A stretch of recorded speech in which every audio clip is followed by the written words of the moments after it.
Hello student आज आम पढ़मा पंचम श्रेणी साहित्य महक बहीर निशा देला बिगाड़ी पाठ देला सजाड़ी विषय यही पाठटी को ध्यान दे शुण और बुझापी चेष्टा कर। यही भिडटी को तुम सांग मान पाखक सेयार कर और अन्य क्लास पाठ विषय जानापी study with Varsha YouTube channel को like comment share and subscribe कर।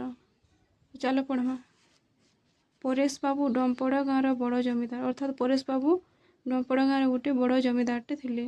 तांकर गोटे मात्र पुआ थिला ना सरोज, तार ना है सरोज।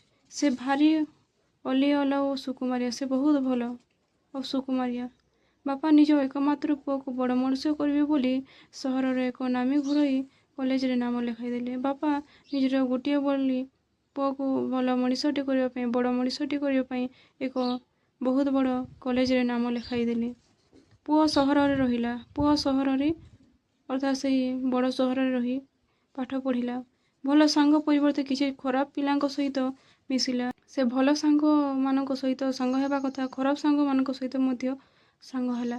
सेमानक सहित मिसी विभिन्न प्रकार निशा सेवन कला। से तार सांग मानक सहित मिसी विभिन्न प्रकार निशा सेवन कला। निशा सेवन पाई बेले बेले पैसा अभाव सांग साथी को हाथ पातिला। तार एपरी अवस्था आसिला जे से निशा सेवन पाई तार सांग मानक हाथ पाति बसला। थरे दुकान रु चोरी अभियोग थाना रे बसला एवं थरकर घटना एपरी हैला जे से दुकान अभियोग चोरी अभियोग थाना रे पशिला। पुअर निशा सेवन और बाटरे चले जावा कथा बापा को कान रे पड़िला।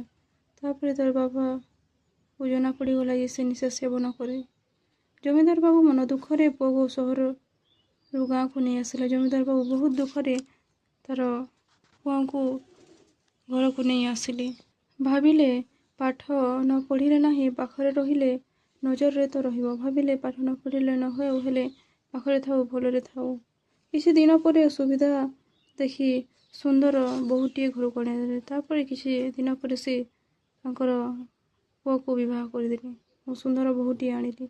बहुर प्रभाव काले पुआटा बाटर बाट को चली जीवो यह तांकर धारणा थिला।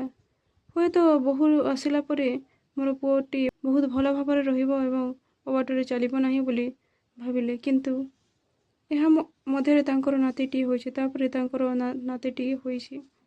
मात्र पुआ सरोजर चरित्र किछि परिवर्तन हेउ नथिला। मात्र से विवाह होई सारिले मध्य तार चरित्र किछि भी परिवर्तन देखादेला नाही। गाँ निशा खिया लोकंकर मेली से दिन को दिन अधिक निशा सेवन कला।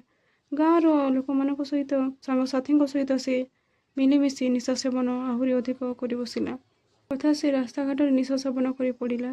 पुआ चिंतार जमीदार बाबू आर पारी को गले। सरोज को एथर निशा सेवन कर सुजोग मिलगला। सरोज को तार बापा देहांत होगा पर निशा सेवन कर अधिक सुजोग मिलगला। बापांकर सबु जमी बाड़ी बिकी निशा सेवन कला।